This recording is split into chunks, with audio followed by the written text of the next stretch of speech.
Hello, and welcome to Leaderfolk, an inclusive look inside the Jewish community. I'm your host, Sara. I'm pleased to welcome our guest, Kelly Cohen. Kelly is the director of JumpSpark Atlanta, which is an innovation initiative of the Jewish Federation of Greater Atlanta, connecting Atlanta's Jewish teens and community through collaboration with community partners and creation of original, top-quality programming. Kelly, thank you so much for being here today. Thank you so much for having me. I'm so excited. Welcome. I love to jump in with what I think is a simple question, but my guests never do, and that is, what's your Jewish journey? How did you end up where you are today? Wow. Okay. So no, it's not such a hard question. So I have been in Atlanta now for 10 years. That's where JumpSpark is based out of the Jewish Federation of Greater Atlanta. And I moved to Atlanta 10 years ago with my husband. I'll kind of go backwards. My husband and I both are graduates of the Pardes Educators Program. So we spent 4 years in Israel getting our master's in Jewish education with a focus on day school education. So when we graduated from that program, we needed to find 2 day school jobs in the same city somewhere in America.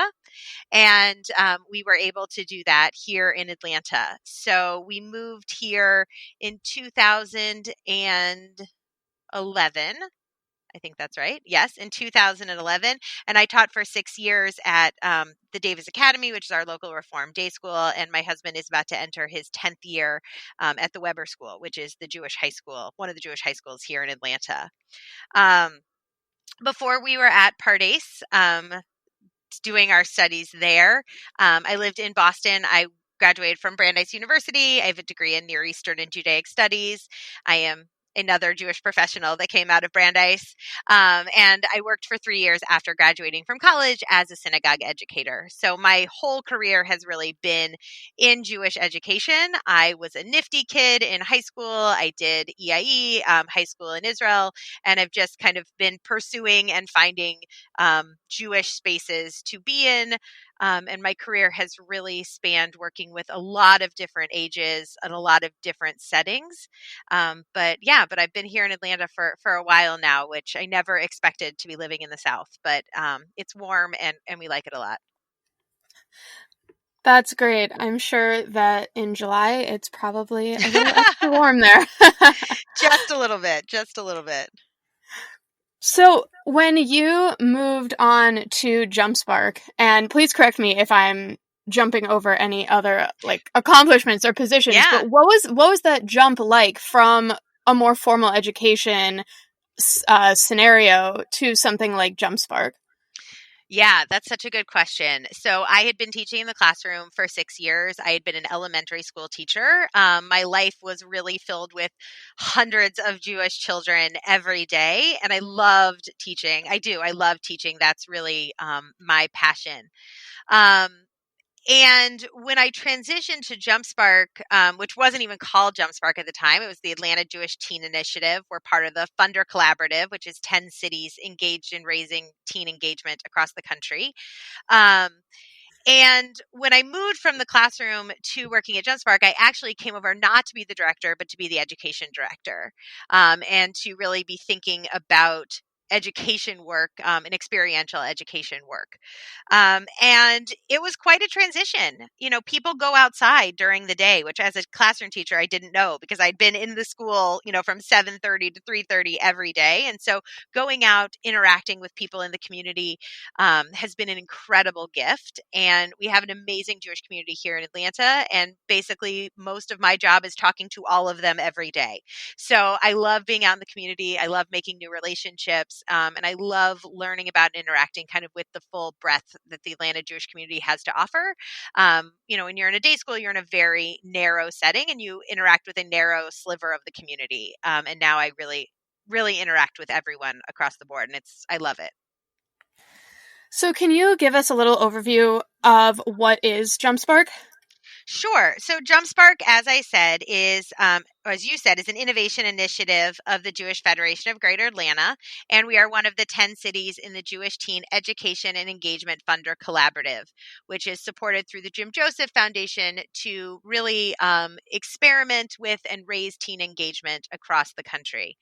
So each of the cities is set up differently, but so here in Atlanta, JumpSpark is a part of the Jewish Federation, and we work with teens, parents of teens, youth serving professionals, and we give grants out into the community.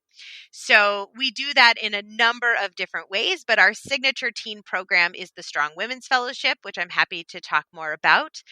We run a program for parents called Navigating Parenthood, where we try to raise issues affecting parents of teens today and give them the network and resources to raise thriving Jewish teens.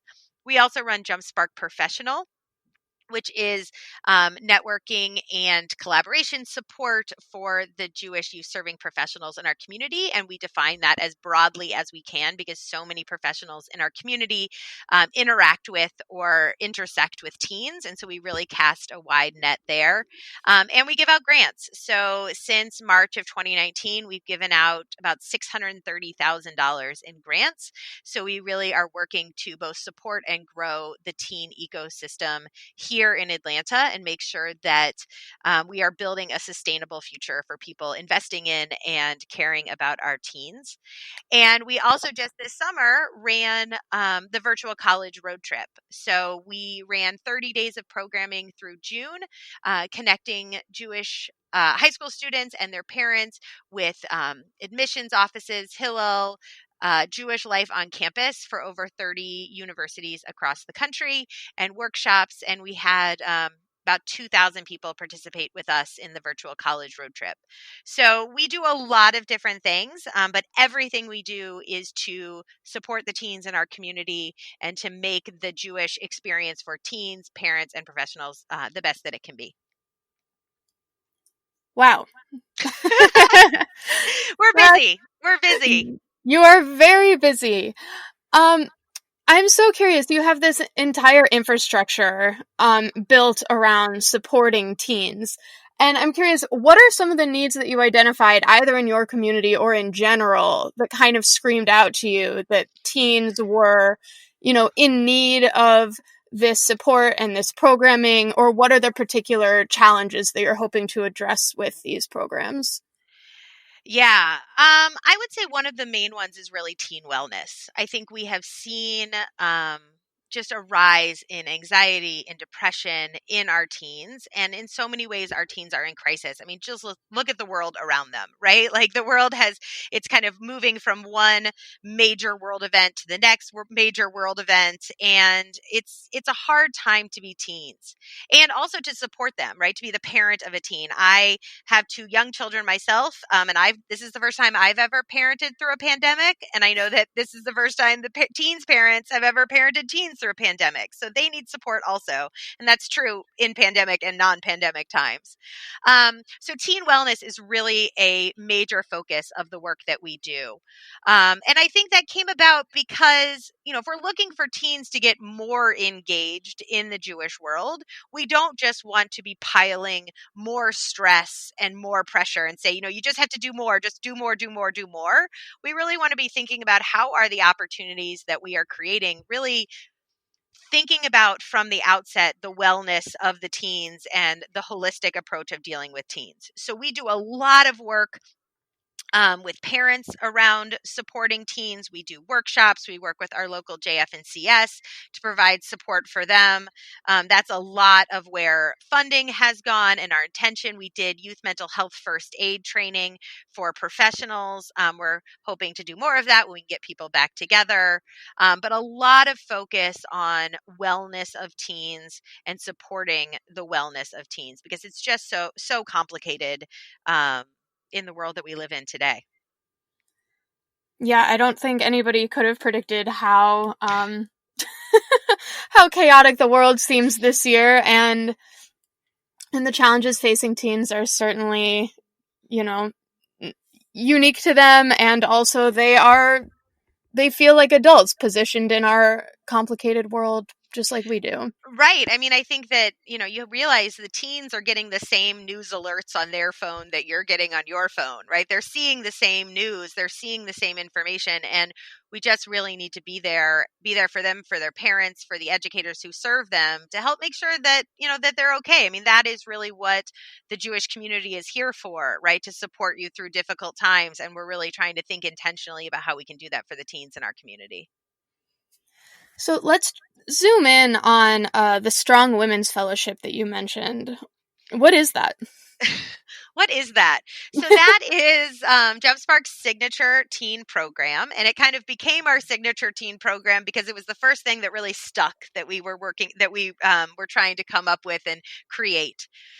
So the Strong Women's Fellowship is a program for, and we were talking before about language, but we use the language of female identifying teens. We've also had non-binary teens in this program to come together once a month to grapple with the issues that are facing teens today. So that can be any number of different topics. Some topics that we've had in the past, I saw that you had on this podcast before, Caroline Rothstein. The wonderful Caroline Rothstein came and did a writing workshop on consent. We had a workshop on Jews of color. We had Whitney Fish, who just got a job as the new executive director at Hillel at Miami of Ohio, came and did a workshop on diet culture and body image. We had a medical professional come and talk about women's health and women's rights. And these are issues that for a lot of these teens, there aren't spaces to talk about these difficult issues. And these are issues that are very real for them, that we haven't necessarily addressed. And we do this intentionally by bringing strong female Jewish speakers. So that's a huge component of it. Not only do we want to talk about all of these powerful topics and have these important conversations, we also want to present all of these teen girls or female identifying teens with different models of what it means to be a Jewish woman. That this person has this different job, but the way that they are living their life is a manifestation of their Jewish values. And that looks lots of different ways. So we think very intentionally about the speakers that we bring to make sure that we are modeling different Jewish practice, yes, but also kind of different ways of applying Jewish values in the world, because we think that is really important for our teenage girls to have a wide variety of really amazing female role models. I think that's such an important lesson, especially at the organizational level, to be able to demonstrate those values through the people that you're bringing in. So how many teens participate, and is there a way for them to kind of exercise these things that they're learning in the sessions to go forward and make their own impact? Yeah, so this has definitely been an evolving program. We are about to enter year 3, and we are anticipating having 75 fellows this year. Wow. So it's a big program. Yeah, the first year that we did it, I was writing a grant application. We are a proud grantee partner of the Jewish Women's Fund of Atlanta, and I was writing an application. I was like, oh, we'll get 30 teens in this program, right? I mean, it was a ballpark, and then we did get 30 teens in the program that first year, and then it doubled the second year. And then we had 60 teens in the program, and we knew we did not have the capacity to double again. So we actually built out a new system this year. So this year there will be tracks, and we have broken speakers down into different tracks. And I'll have to look up the names of them if you want me to list them specifically, but kind of different areas of impact, healing, leadership, innovation, things like that. And so each group will be a smaller group that will be in a track, and they'll interact with the different groups throughout the year. In addition to that, we also have monthly groups that are peer led by our fellows. So kind of as you move through the system, you are able to take on more and more leadership roles. So we have, if you're a first year fellow, you just come, you participate, and you're in a group. Our second year fellows lead those groups. And those are done at separate times than our meeting times. Those can be done at a Starbucks. Those can be done in someone's house. We're actually working with Moving Traditions this coming year to help build those out using their Rosh Chodesh curriculum. So to offer further support for the teens in kind of those small group conversations where they can process a lot of the information that we're bringing up in these bigger meetings. And then our third year fellows this year are actually our teen board. They helped pick our speakers, helped reach out to our speakers, and will I guess depending on what that looks like, usually I would say, help introduce our speakers, but I think this is all going to be done virtually this year. So we really have a leadership structure for teens to go through so they can get more and more involved, and really a structure in place for them to build strong relationships with each other, because that's really been a huge takeaway from this, is that the participants in this program don't all know each other. They're from all over the city of Atlanta. We even have someone who drives in from Athens to participate in this program. And they get to meet other girls that they never would have gotten to meet otherwise. And that's been a really powerful piece of the program. So you said kind of earlier on that you grew up, you were involved in Jewish programming as a teenager yourself, and then you went through some formal Jewish education programs, and now here you are kind of on the opposite side of the table. And I would love your perspective on how the conversations have shifted in Jewish teenage spaces since you were a teen, and how that manifests in the work that you're doing now, whether it's challenges or whether it's things that are kind of exciting and inspiring you. Such a good question, and I really could probably talk about this forever. I would say one of the shifts that I'm seeing in how we're working with and thinking about teens is that for so long we kind of thought about who were the Jewish adults we wanted them to be, and how were we creating the experiences or the learning that needed to go, that we needed to give them in order to create the adults they were going to be. And I think that was really how I grew up. I think that was the education kind of mentality when I was growing up.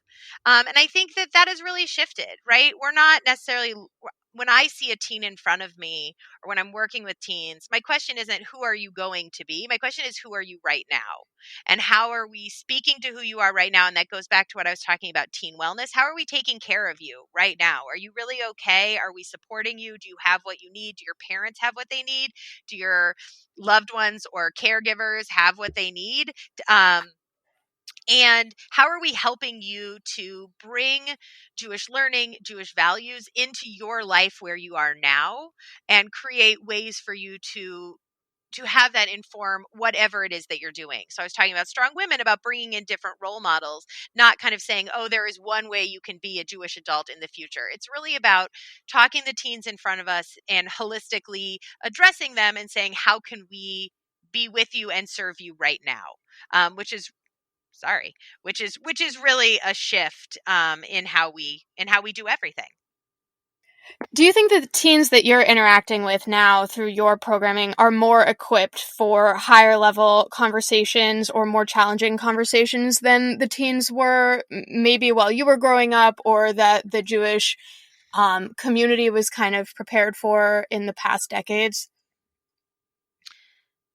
I mean, I would say the teens are definitely capable of deeper conversations than I think we ever give them credit for. But yes, I would say definitely. I love talking to teens, and especially in the Strong Women's Fellowship, and just hearing the vocabulary they have now to talk about the world around them. Let me give you some examples. I did not have the word mansplaining when I was in high school. That was not a word I had. That is a word that all of these people have and use in their understanding of the world. Rape culture was not a concept that I had as a high school student. Diet culture wasn't a concept that I had as a high school student. Just take that and add on and on and on all of the different issues in the world. But the teens have a language to talk about things that we didn't. Take gender, right? Just the vocabulary that high school students have now around gender and sexual expression is not a vocabulary that I had at all. Right? I mean, maybe I knew someone who was gay, maybe, but that was not necessarily talked about. And I think if you talk to teens today, well, they'll tell you, yes, I have a friend who's trans and I have a friend who's non-binary, like that is such a part of so many teens' lives. And it really expands their awareness of the world around them and the way that they can talk about and approach that. So I think don't ever underestimate the power of teens to have deep, powerful conversations, but I think they are paying attention and seeing a lot going on in the world around us. I should have looked into this a little bit more before I asked this question, but I'm curious how social media plays into the work that you do with them. That's such a good question. So yeah, we pay a lot of attention to social media, and I think even more so since March, since we've been staying at home, and we've really leaned into the social media platforms that we have.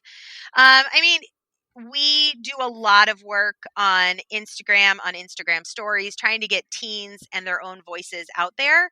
I will say right now, this month, so last month we did our college road trip, and this month we're doing a series called Passing the Mic, where we're using our social media platform to amplify voices of marginalized voices in the Jewish community. So whether that's Jewish teens of color, we're spending a whole week with our partner organization Sojourn, which works with LGBTQ Jews down here in Georgia, and we help them with a program called Tum, which is their teen program, and also something called Sex Ed Queries that they just came out with, which are new sex ed videos for queer Jewish teens and allies.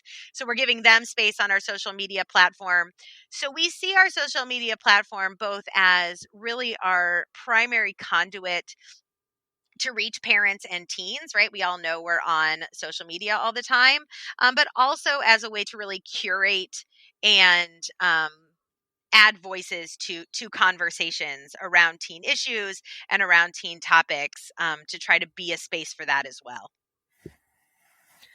I want to jump back to your kind of trajectory through this organization. I'm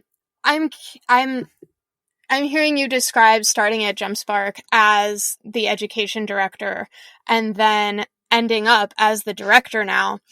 And I'm wondering about what was that experience like? Did you feel ready to make that leap? Did you need to fill out your education with other things in order to feel equipped? What was that like for you? So, I mean, like I said, I was a day school teacher, and now I run this organization. So that is definitely a big jump. Um, so I came on as the education director, and the woman who was our founding director transitioned to another job after a few months on the team. And so there was a very long process where they were looking for the next director, and I threw my hat in the ring, and there was also a long process. So I had to interview to be the director. While I was the education director. So that was a very strange time in the organization. But I would say that there has been a lot of learning. I think I felt ready from a really understanding both the local and national teen landscapes. I felt like I really had a grasp on kind of who the players were and could jump right into those conversations because I had been working with the organization. I think there has been a steep learning curve on running an organization, but I'm figuring it out. I'm figuring it out day by day. I spend a lot more time on Excel than I used to, but it's been a really exciting way to transition, like I said before, to such a bigger community and working with everybody in the community. And I really love that. That's super great. I'd also like to take a moment to ask you about your Parsha storybook project. Yes. Okay. Can you tell us about it? I would love to tell you about it. As you can tell, I don't spend a lot of time sitting still or sleeping. So Parsha Storybook Project it's what I call my side hustle. So when I have two small children, I have a 7-year-old and a 4-year-old, and when my 7-year-old was about 3 or 4, I decided I wanted to read him a storybook every night to go along with the Parsha. Right, we read him bedtime stories, and I wanted to find a Parsha related storybook. And I went online and I Googled it, and that list didn't exist. PJ Library does something like this where they break down books by Parsha, but they put all their Shabbat books in Parshat Bereshit, which makes sense because that's when Shabbat starts, but wasn't exactly what I was looking for. I was looking more for kind of the storyline and the characters as opposed to pulling out values, which is how a lot of those lists work. So I became mildly obsessed with figuring out this process when I realized that no list existed. And I, at the time I was working in a day school. So I started in my day school library, tried to figure out what books existed. Then I started reaching out to Jewish library councils. Any church I would walk by, I would have to go inside and look at their church library to see what books they had. I spent hours on websites of different publications trying to find any book that was kind of the story of Torah. And then I crowdsourced money from my friends to make a website. I found a woman on a mom's group that I was in on Facebook. She built a website for me. And now if you go onto the website, you can see for the first, well, it really kind of falls apart at Giving of Torah. There aren't really any storybooks after that. We can talk about why. But so it's really the first couple books. But you go on the website and now you can see it's by Parsha and it by Torah portion. And it shows you all of the storybooks that go along with that. And it's a really fun project. People talk to me about, like, people hear about it and talk to me about it. And my house is full of books because I bought most of them as I was doing all this research. So I have a lot of books. But it's a different way of engaging with Torah text. Because there doesn't really exist a lot of easy storybooks in that way. So now my kids know a lot more about Torah stories, and it's been a really fun project over the past couple of years. That's so cool. Thanks.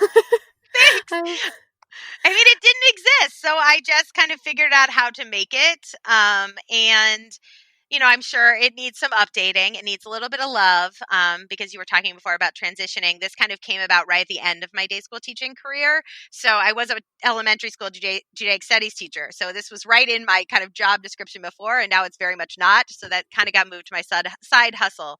But it is something that I have a very special place in my heart for. Yeah, that's awesome. Do you have hopes for continued growth or evolution of the project? I have so many dreams for it, and I've recently been talking to somebody who is interested. If anybody out there, podcast listeners, are interested in this, I would love to talk to anybody about it. I have so many ideas. I think that early childhood Jewish education could really bring this in. I feel like this could be like a display in synagogue libraries. It could be like a book series, almost like PJ Library. There could be curriculum to add on to it. Yeah, I think there's a lot of potential, and I just sadly don't have the bandwidth right now to really, really dive into it. But every once in a while I get a burst of energy about it and decide I'm going to do something with it. And then I never get around to it. But I think there is so much potential that someday I will give it the time and energy it deserves. Well, we will absolutely link to this in the show notes so everybody can take a look and hop on the Parsha Storybook Project train, because that's really awesome. Thank you. Yes, please read all the books, and if you know of more, send them to me and I'll add them to our list. Incredible. Well, Kelly, it's been really amazing talking to you today. Before we kind of wind down, is there anything else in this Jewish leadership sphere, in this teenage Jewish development sphere, that keeps you up at night that you'd really like the chance to talk about today?